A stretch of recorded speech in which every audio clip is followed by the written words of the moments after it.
سیدنا جابر رضی اللہ تعالیٰ عنہ نے بارگاہ مصطفیٰ میں عرض کی اخبرنی عن اول شیء،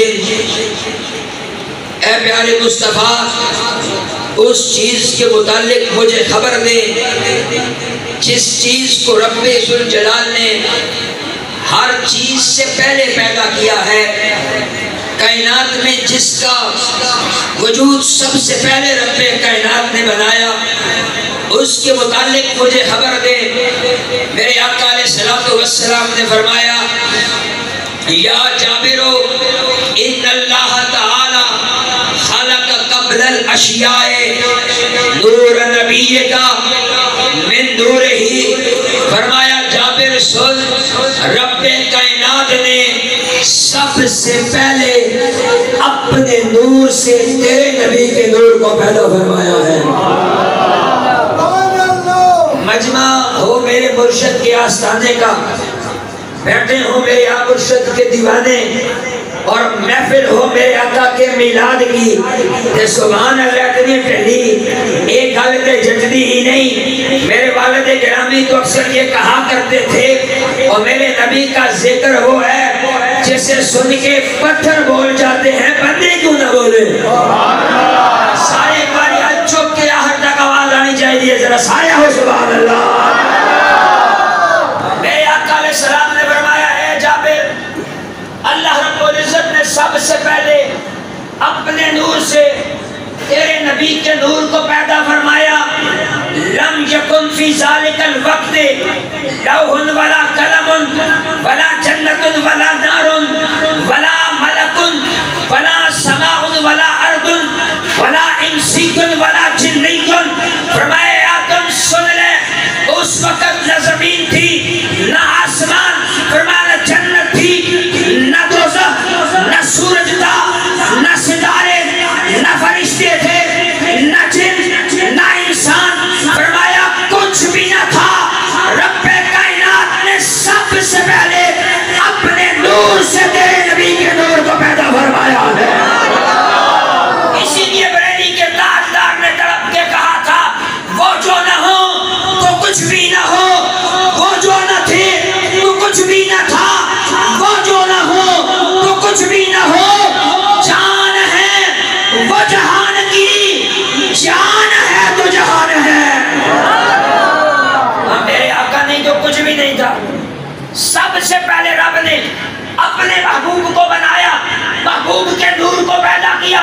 میرے آقا فرماتے ہیں یدور بالقدرت حیث شاء اللہ، میں رب کی قدرت سے جہاں چاہتا گھومتا رہا، سیر کرتا رہا۔ لما اراد اللہ ان یخلق الخلق، جب رب نے مخلوق کو پیدا کرنے کا ارادہ کیا، جب رب نے مخلوق کو پیدا کرنے کا ارادہ کیا، قسم ذالک النور اربعۃ اجزاء، فرمایا میرے رب نے میرے نور کو 4 حصوں میں تقسیم فرمایا۔ میرے نور کو رب نے 4 حصوں میں تقسیم کیا۔ یہ حدیث آپ آدھی سنتے ہیں، اگلا یہ حدیث پوری میں کوشش کروں گا عبارت کے ساتھ آپ کی باتوں کی نظر کر دوں، اس سے اپنے سینوں میں جگہ دیتے ہوئے، اپنے ذہنوں کو معطر کرتے ہوئے، زبانوں پہ سبحان اللہ کی صدا ضرور آنی چاہیے۔ فرمایا میرے نور کو رب نے 4 حصوں میں تقسیم کیا۔ فخلق من الجزء الاول القلم ومن الثانی اللوح ومن الثالث العرش، نور کے پہلے حصے سے رب کائنات نے قلم کو پیدا کیا، دوسرے سے لوح کو پیدا کیا، تیسرے سے عرش کو پیدا کیا۔ جو چوتھا نور بچا تھا، جو چوتھا نور بچا تھا اس کے پھر 4 حصے کیے۔ سبحان اللہ۔ کا جو چوتھا نور بچا تھا، ثم قسم ذالک الاربعۃ جزء الاربعۃ، فرمایا پھر وہ جو چوتھا نور بچا تھا رب نے اس نور کو پھر تقسیم کیا، اس کو 4 حصوں میں تقسیم کیا۔ فخلق من الجزء الاول حملۃ العرش ومن الثانی الکرسی ومن الثالث باقی الملائکہ. اس نور کے پہلے حصے سے رب کائنات نے ان فرشتوں کو پیدا کیا جنہوں نے رب کے عرش کو اٹھا رکھا ہے. دوسرے سے کرسی کو پیدا کیا جو تیسرا نور تھا. اس سے بقیہ سارے فرشتوں کو پیدا کیا. جو چوتھا نور بچا تھا اس کے پھر 4 حصے کیے. جو چوتھا نور بچا تھا اس کے پھر 4 حصے کیے. فَخَلَقَ مِنَ الْجُزْءِ الْأَوَّلِ السَّمَاوَاتِ وَمِنَ الثَّانِي الْأَرْضِينَ وَمِنَ الثَّالِثِ الْجَنَّةَ وَالنَّارَ.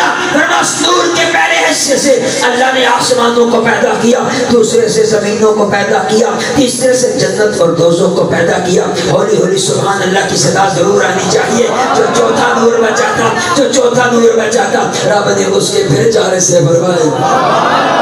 رب نے اس نور کے پھر 4 حصے کیے. فَخَلَقَ مِنَ الْجُزْءِ الْأَوَّلِ خَلَقَ مِنَ الْأَوَّلِ نُورَ أَبْصَارِ الْمُؤْمِنِينَ. فرمایا اس نور کے پہلے حصے سے اللہ نے مومنوں کی آنکھوں کے نور کو پیدا کیا ہے جس سے مومنین دیکھتے ہیں. وَمِنَ الثَّانِي نُورَ قُلُوبِهِمْ وَهِيَ الْمَعْرِفَةُ بِاللَّهِ تَعَالَى.